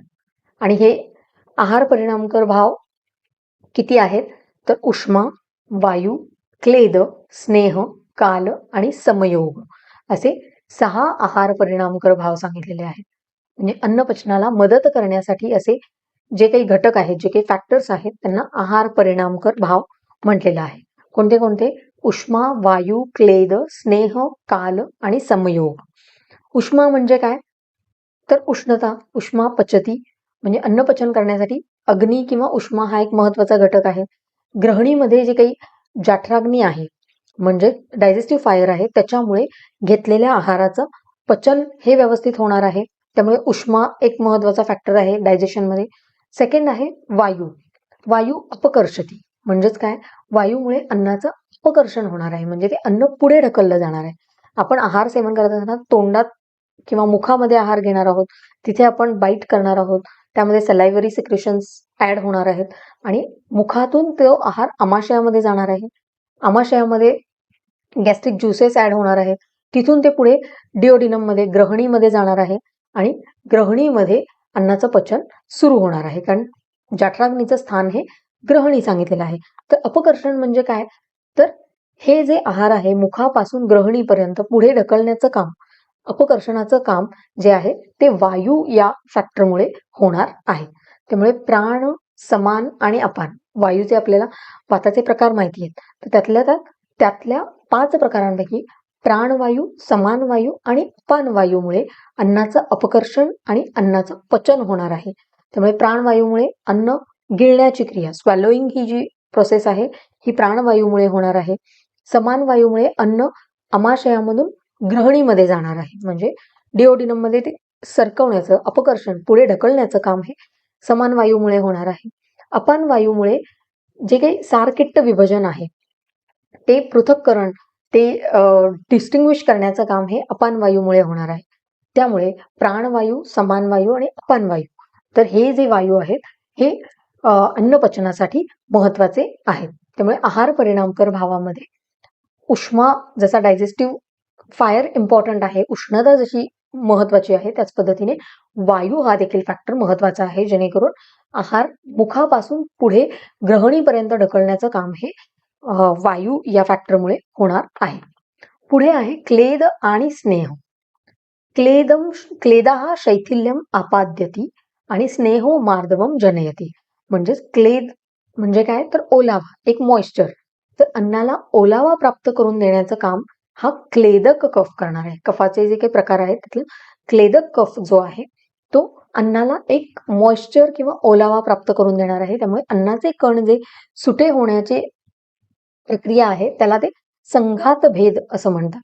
म्हणजे पहिल्यांदा अन्न एक बाइंड करून ठेवण्याचं काम हे क्लेदक कफाचं आहे आणि त्याच्यानंतर पुढे जेव्हा त्याचं डायजेशन होणार आहे तेव्हा हे अन्नकण सुटे होणार आहेत, सेपरेट होणार आहेत. त्याला आपण अन्नाचा संघात भेद असं म्हणतो. ज्याप्रमाणे क्लेदक कफ हा आर्द्र किंवा थोडासा ओलसर आहे, त्याचप्रमाणे तो स्निग्ध देखील आहे. थोडा त्याच्यामध्ये एक स्निग्ध गुण आहे. त्यामुळे क्लेदक कफ जेव्हा आमाशयामध्ये आलेल्या अन्नाबरोबर मिसळतो तेव्हा क्लेदक कफाच्या स्निग्धतेमुळे अन्न मऊ होते. म्हणजे जे आमाशयामध्ये येणारा आहार आहे, मुखातून इसोफेगस मधून नंतर आमाशयामध्ये ते आहार येणार आहे, तर त्या आहारामध्ये क्लेदक कफ तिथे ऍड होणार आहे आणि त्याच्यामुळे त्या अन्नाला एक सॉफ्टनेस येणार आहे. ते डायजेशनसाठी किंवा ते पुढे ढकलण्यासाठी जास्त सोयीचं होणार आहे. तर हे जे आहे क्लेद आणि स्नेह या 2 फॅक्टरमुळे ह्या गोष्टी शक्य होणार आहे. पुढे आहे काल म्हणजेच टाइम फॅक्टर. तर आहाराचं पचन होण्यासाठी योग्य काळाची आवश्यकता असते. म्हणजे असं आहे का की आहार सेवन केलं आणि 5 मिनिटात डायजेशन झालं, तर नाही. एक प्रॉपर वेळ त्या गोष्टीसाठी लागणार आहे आणि त्याच्यानंतर त्या आहाराचं पचन होणार आहे. त्यामुळे जर लघु गुणात्मक आहार असतील जसे लाह्या, चुरमुरे, मूग, हे जे लघु गुणात्मक आहार आहेत यांना पचनासाठी लागणारा जो वेळ आहे, यांच्या डायजेशनसाठी लागणारा जो काही वेळ आहे तो कमी असणार आहे, कारण हे मुळातच पचायला हलके आहे. पण तिथे जर नॉनव्हेज असेल, गोड पदार्थ असतील, तर हे जड असल्या कारणाने, गुरुगुणात्मक असल्या कारणाने यांच्या पचनासाठी लागणारा वेळ जो आहे तो जास्त असणार आहे. त्यामुळे जे काही आहार आपण घेत आहोत त्याच्या स्वरूपावर त्या आहाराच्या पचनासाठी लागणारा वेळ डिपेंड करणार आहे. म्हणजे जर लघु गुणात्मक आहार घेतला असेल तर पचन लवकर होणार आहे आणि जर गुरुगुणात्मक आहार घेतला असेल तर पचन थोडंसं उशिरा होणार आहे. म्हणजे 4 ते 6 तास जर आपण ऑन एन ॲव्हरेज पकडले तर लघु गुणात्मक आहार जर तुम्ही फक्त लायाचा चिवडा खाल्ला असेल, चुरमुरे खाल्ला असेल, तर पचनासाठी कदाचित 4च तास लागतील आणि 4 तासांनी तुम्हाला कडकडून भूक लागेल.